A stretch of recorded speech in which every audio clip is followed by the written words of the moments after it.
আমরা এখন জলপেশ মন্দিরে এসেছি সবাই মিলে পুজো দিতে। এখনো জল ঢালা হয়নি, তাই হাতে সবার ঘট রয়েছে এখনো। বাইরে বৃষ্টি হচ্ছে।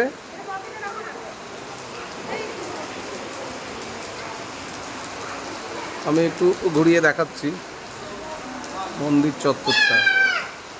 এই যে গুডলাই লাফিয়ে বেড়াচ্ছে।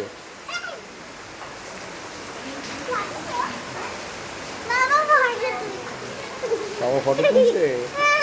এই যে দিদিয়া, দিদিয়া লজ্জা পাচ্ছে ক্যামেরার সামনে আসতে নাকি? হ্যাঁ, এই যে তোমারও উঠেছে। সবাই অপেক্ষা করছে পুজো দিয়ে জল ঢালার জন্য। অনেকগুলো ইয়ে ছিল, ডান দিকে গেলাম,